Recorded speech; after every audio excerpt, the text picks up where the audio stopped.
the pinnacle in America, really, for performance and for getting the most out of the human body is USA, Team USA, the Olympic movement here in the US. And I had the pleasure a couple of weeks ago spending 4 days in a team behind the team event out in Colorado Springs at the US Olympic Training Center, a state-of-the-art, world-class campus for approximately 400 athletes to live, to eat, to train, and to be coached in mind and mental health.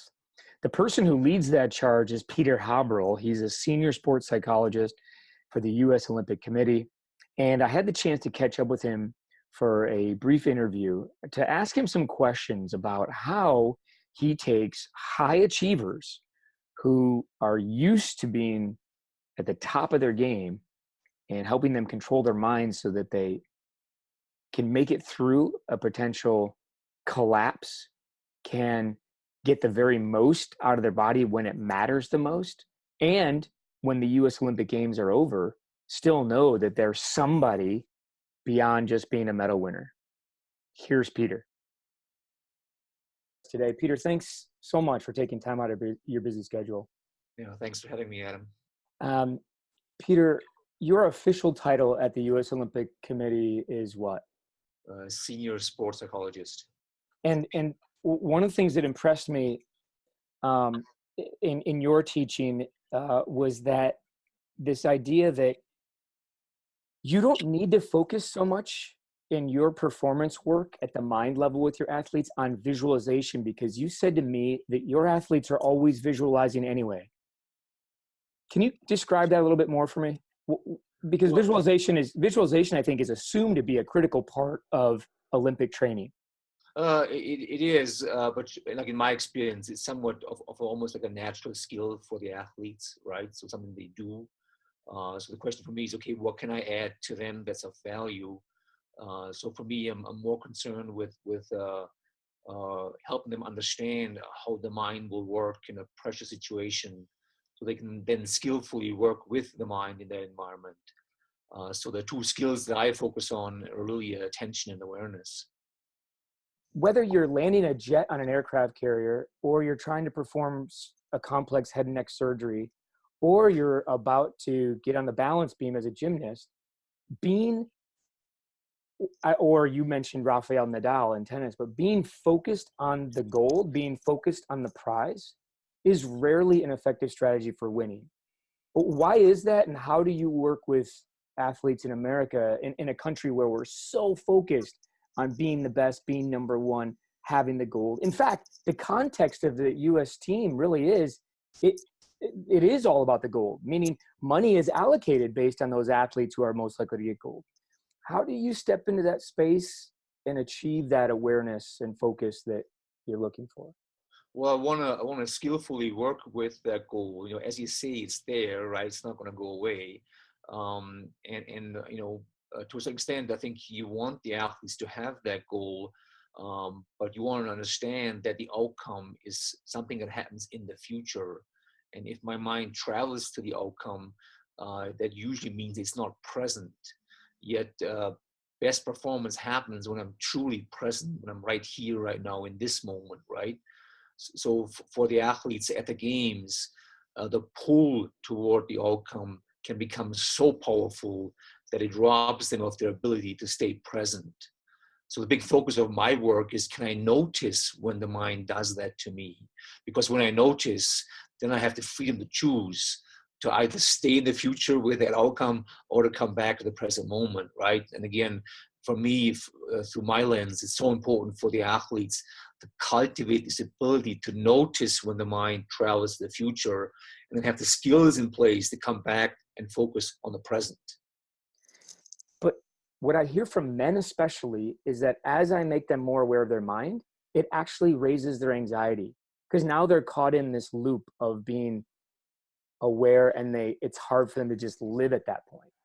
So as you take an athlete who's such a high performer and you talk about a new skill set, I would imagine many of them want to jump onto it and master it.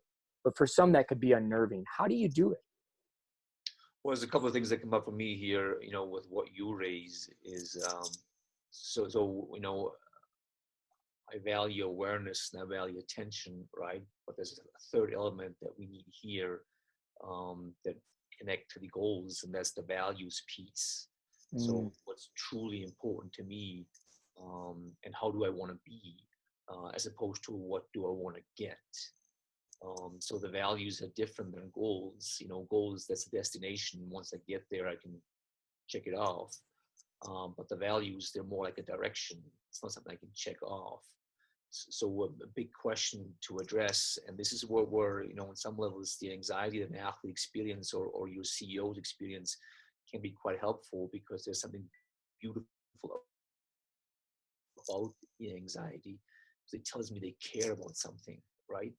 And as we explore that emotion as well as the goals that might be connected to it, I can get a better idea of what that person values.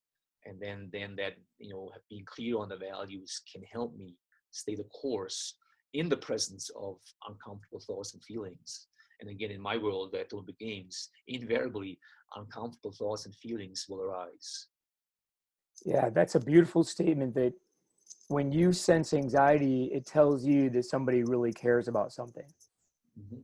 And I had the pleasure of sitting with one of the psychologists from a Major League Baseball team that I won't mention, but I said, how do you vet out the thousands and thousands of players around the world that you have to interview or you have to consider?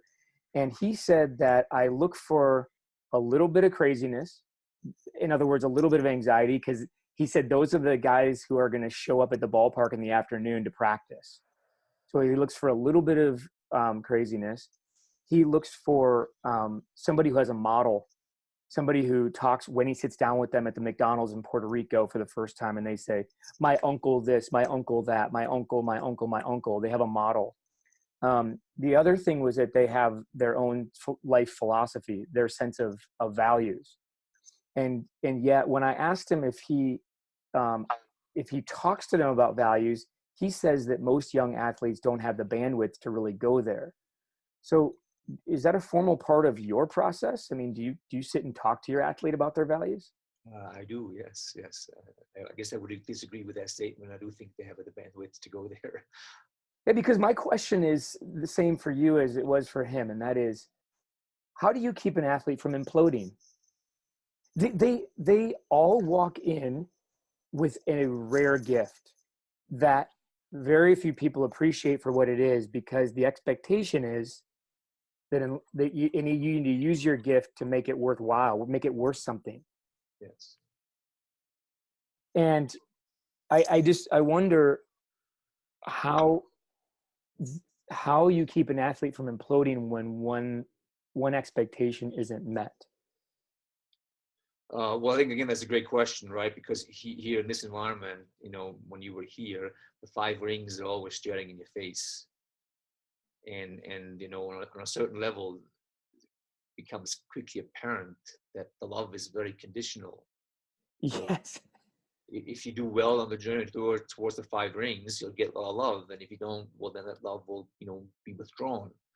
Um, but there's also a powerful lesson in that, that I think a young athlete can work with is that, again, why do I do this? Why am I on this journey? And almost always it starts with an act of love, right? They truly love what they do. So they love being an athlete. So that's this question of how do I want to be, as opposed to what do I want to get. Um, what you want to get, that's the gold medal. I get that. I don't have a problem with that. But along that, on a parallel track, understand how do you want to be. And then as I clarify that, how do I want to be, that then makes it possible to more skillfully deal with the expectations that come with this territory. So the expectations almost always undermine performance, right? So I go to the games and, I want to win the gold medal, and something doesn't go right. And right away, the mind will offer up a story. Hey, you're not on track with regards to reaching your goal. And that again then steals my attention. So again, can I notice what the mind has to offer? And will I have cultivated this ability just to refocus on the moment? Because then again, I give myself the best chance to actually reach my goal. How can we redirect the mind when that inner editor starts amplifying the your story is going south fast. You're not living up to expectation. And how do you quiet that inner editor when it starts to amplify? I don't necessarily want to quiet the inner editor. I just want to notice it, right? Because the moment I notice it, I can choose what I do with my attention. So I'm really big in having my athletes practice mindfulness skills. Because again, with mindfulness, I practice noticing what's on my mind, and I practice putting my mind where I want it to be. So even in this moment, as you and I talk, right? As you and I talk and watching the screen here, we pay attention to our conversation. But as we pay attention, thoughts will come up. Am I saying something that's useful? Okay. Does Adam think this is a helpful interview? Okay. So judgment comes up. I can notice that, and then again focus on listening to what you're saying when you ask me a question. So it's an ongoing process, right? Where I practice noticing what comes up, and does it take me away from the present moment, and can I bring it back to the present moment? I can practice in the morning when I stand in the shower. Right? When I stand in the shower in the morning, my mind goes to work right away. So again, can I notice my mind has traveled to work, and can I come back and just notice the water on my back? The moment I do that, I practice being present. I practice working with my mind. It's wonderful to hear you describe that, because I think that somewhere throughout my athletics and training as a surgeon and studying performance, I have adopted this idea that a healthy mind doesn't have those editorial thoughts. But I just felt my own self just kind of go, oh, just acknowledge they're there like trees in the forest and choose a path around them. Yeah, exactly. So this is a big myth, right? That I sort of combat all the time with my athletes, is the idea of ideal performance. The great champions, they're always cool, calm, and collected. That is simply a myth. It's not how the mind works. So what do you do? What does that person do up on the mountain getting ready to have that gold medal run when they realize, uh-oh, I did what Peter told me. I'm aware that the voices are going to be there, but like my mental ballroom is filling up super fast. So they're there and they're really loud, and I'm starting to feel clammy and tingly, and and my heart rate's going up. And I know that I've just gone from having a ballroom full of inner editor to a physiology that feels unstable. Well, the moment you're up in that situation, right, and you become aware of, here's my mind doing its thing, all right, that's a huge first step, because you begin to separate from that thought-producing factory. And then when you can normalize that moment, okay, this is actually what's supposed to happen. When you can normalize that, again, it changes everything, because then you become free to take charge of your attention. So it's super important for my athletes to understand the difference between thinking and emotions and attention. The currency of performance is attention. It's not thoughts and feelings. All right, thoughts and feelings, they tend to get in the way. Even positive thoughts and feelings. So even a feeling of confidence very often is actually unproductive, because it can make you complacent. All right. But usually athletes, they want to feel confident. They don't want to feel anxious. But I see my job as normalizing unpleasant emotions at the games. So when I understand it's normal to feel anxious, all right, then I don't have to fight that anxiety. I can skillfully work with it by, again, taking charge of my attention. Wow. I feel my physiology shifting just hearing you say that. It's almost giving me permission to just be. Yes. Like I feel like in some ways I have been fighting what is normal human experience for much of my performance life. I think when people, there's probably a handful of different athletes or Olympic scenarios that people think of when it comes to the performance mindset and a healthy, ready mindset. One of them locally here in Milwaukee would be Dan Jansen, because of the Pettit National Ice Center right up the road here. What, if you had been working with Dan at that time, what do you think you could have done differently, or he needed in terms of shaping? Is that a fair question to ask? is Yeah, it? it's a fair question to ask. I mean, obviously, it's a prominent story, right? In Yeah, sport. there's no doubt that Peter, he had the ability. He was this huge horse of a man that could skate like nobody. Yes, yes. Um, but the mental meltdown in serial fashion raises a lot of questions. And I think one of them is that's everybody's greatest fear. I talked to a college student today and I asked her in preparation for us talking, I said, what are you curious about? I'm going to talk to a guy who deals with some of the greatest performers in the world. And she said, I think that people are their own worst enemies because they don't attempt things out of fear. And the greatest fear is worrying what other people are going to think about you because you declare that you're going to go do something great and then you aren't able to achieve it and you have to live with that. So back to Dan Jansen, that's a scenario that's, and for many Olympians would be a horrible nightmare. Is there a particular thing that you think could have released him to be his best self on those days? Well, I think obviously, first of all, with Dan, right? In the end, he was his best self when he won that gold medal. So I think clearly he stepped up to the plate. But through my lens, right? And again, with the college student, you mentioned, there's a fear of failure. That's a common traveler on this journey. All right. And what's important for me is, rather than saying is that fear of failure shouldn't be there, we need to make it go away, and you really shouldn't be afraid. Okay, again, I want to normalize. Of course you're going to be afraid. Why wouldn't you be afraid? This goal means the world to you. You've worked on it the last 12 years. The outcome is highly uncertain. Well, guess what emotion will show up? Anxiety will show up, right? And then there'll be thoughts like, if I don't win, I'll let my coach down, I'll let my country down, I'll let my team down, whatever it is. Okay, those thoughts will come up, right? Can I normalize the presence of those thoughts and those feelings? All right, this is going to show up. And now I'm just going to focus on the task at hand. So in Dan's scenario, right, can I come back and focus on simply skating and executing my race plan, right? And it's been a while since I've read his book, but I'm pretty sure in the end that's what he did. Okay. And again, how could, for someone like him, having tried so many times, how could those thoughts about what if I fail again not show up?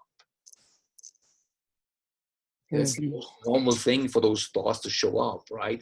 But again, thinking and feelings, they aren't the drivers of performance. Attention is. So I would venture a guess that Dan, when he won that medal in Lillehammer, I think it was, he was focused on skating.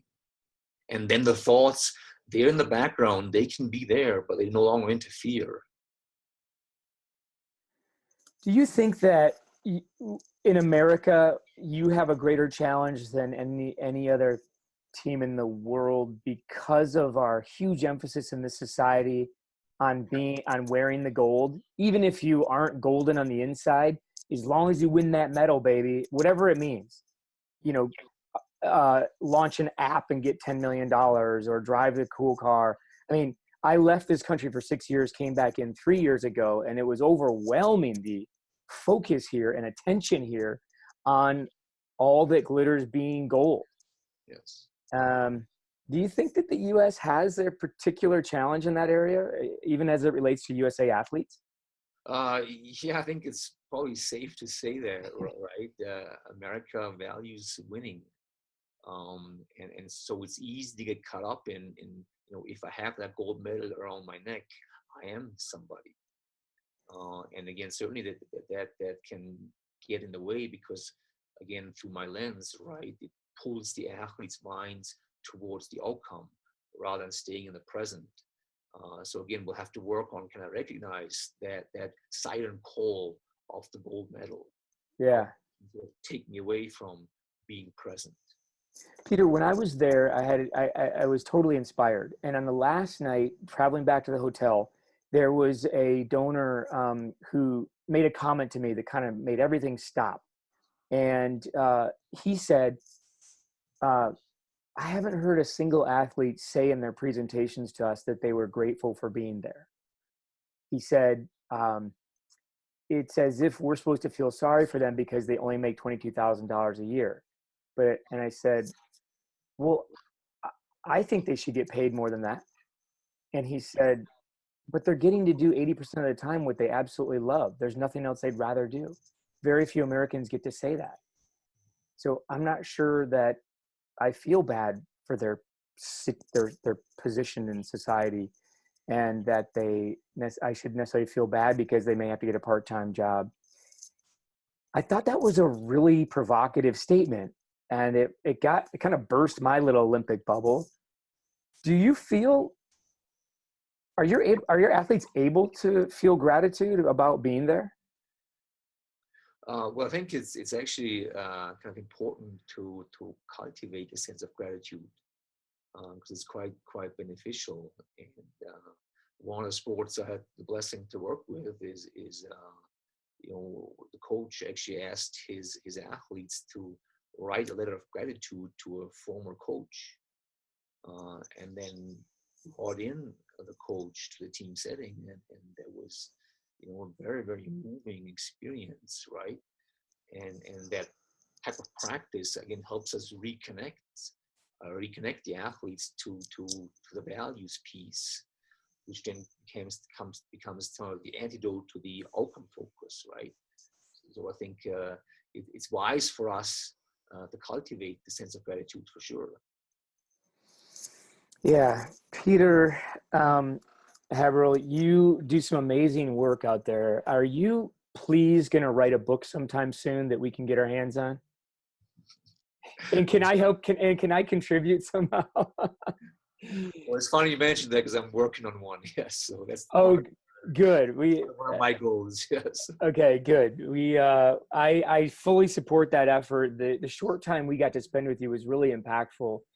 And I appreciate you. I knew right away I wanted to talk to you because you didn't have the myopia. And I think the myopia of the podium, meaning I believe in my own heart that if somebody doesn't feel like they have some community, some unconditional love, some sense of self to fall back on beyond their performance, they're in a very, very precarious position, and their chances of success are not as high as they could be.